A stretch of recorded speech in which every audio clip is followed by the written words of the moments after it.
right, let's jump into this. So the topic for today in shared housing is don't go it alone. So Julie, as a police officer and also a real estate investor, what do you think about real estate investors trying to have a recovery house, halfway house, or like a tiny house village for at-risk populations, like trying to just do it on their own?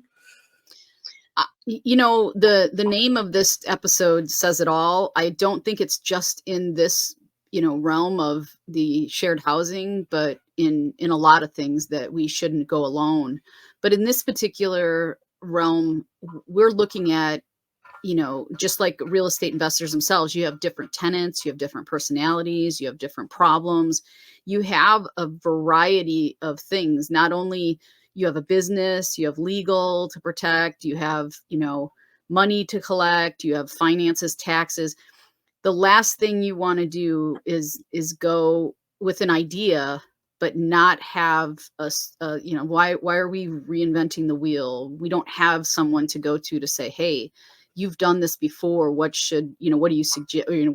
What did you do? Was it successful? And I think that in this case, with the migrant population and with a lot of the homelessness that is happening, it is a good humanitarian thing that we're doing, that we're trying to extend ourselves from just giving one family a home to several people a home, and having to manage that and to have these problems come up is where we can't and we shouldn't go alone. I'm sure you have examples. What are some of the things that people have asked about, and what Oh my gosh. example would you say might be, thank heavens somebody was able to either give you some advice or had this happen before and how they handled it? Yeah, I mean, early on into my personal shared housing journey, I took a class and I thought that it was helpful to be in their support group when I would have questions related to like what kind of a drug test should we purchase to test people in our recovery house. That's only one question, right? I know a lot of people have asked me personally for a copy of our application, and also for they want to know who our insurance carrier is and how much money we as a business, a nonprofit business, do we make on one recovery house? And so these are real estate investors who are asking these questions to me. And then also me as the CEO of Katie's House Foundation, I previously needed to ask someone else some of these questions. Now, I will tell you that I have learned in this industry that the people who operate recovery houses or detox facilities and things of that nature, they can be very guarded about their information because you can make a good amount of money. And so maybe something comparable to an Airbnb location.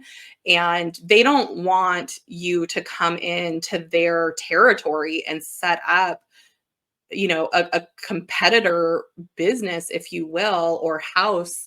And there's the one who gave you that help. Now, I think at Katie's House Foundation, I'm personally very different about that conversation because I think that there are so many people who need to be helped in the United States and globally that the more people that are part of the Shared Housing Alliance and part of our, just our network, we I'm not very guarded. Of course, this is my 10th business. And so there are some things that need to be protected, of course, but there are other things that can be shared. And so back to your initial question, I have asked people, I wish that I actually could ask more people questions, but there are not enough people who want to have these conversations. And so even this week, we ran into a situation in one of our houses and there was nobody to ask. I mean, Julie, I've asked you because of you're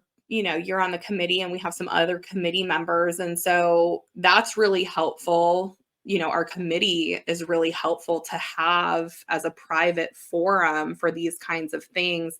But even when you're busy or our team is busy, I have to really sit with that information or that question or my concern, and then I have to go online and I might Google some stuff. And so, anyways, I actually brought up here, HUD is actually very involved in shared housing. This is something that the government has been talking about and providing funding for, either just through housing or through, we talked previously about recovery housing, and that's a whole different kind of funding. But I think that's probably the biggest place where you can get information is actually HUD online, other than coming to Katie's House Foundation and, working with us to consult with. Yeah, and I think that as a real estate investor, even for just the average, going from maybe apartments to these houses and to shared housing, the the normal real estate investor club is very useful, but I think these questions and these issues that come up are very specific. And I think without proper training or, the proper information to begin with to structure things, because like you said, there's certain times when your boutique house is accepting, you know, tenants that are not, at risk or not recovering, right? So you don't have those rules, but then all of a sudden you do get a tenant that has issues or has an alcohol problem. Where do you go with that? And that's where I think not going it alone allows you that flexibility to find a good solution that somebody else has already tried or knows about. And if it's government funded, you might have some more strict things in place before that happens. But definitely, having an idea and wanting to put it into practice without having some type of guidance, I think is at risk for losing your investment, you know. There have been people who I'm familiar with who have reached out to me who have taken, the same class that I took. And like you said, the difference between planning and execution are very different. And so unless you are clear on the execution, and even then, you just really can't be because, again, you brought up there's so many very like detailed things that pop up. You're dealing with the at-risk population. And for example, let's say you let someone into the house who, by all accounts, it looks good on when you interview them, everything fits, you bring them in, and then now you need to exit them from your program. And that is something all by itself that I think needs to be talked about a lot in real life. Julie, you and I have talked about this, is you as a police officer, do you want to go in there and pull that human being off of the couch because they actually don't want to leave the warmth of that house and be kicked out to a homeless shelter for not following the house rules? And the answer that you gave me was no, you as a police officer don't really want to go in there and do that. And also, you don't want to have egg on your face by not knowing what you as an officer, right, can do versus can't do. And so things like having us as a foundation telling the local police department this particular house is licensed and insured as a halfway house or a shelter, and it may or may not be a recovery house, but if the people are being violent or something else, then we want you guys to be on alert that they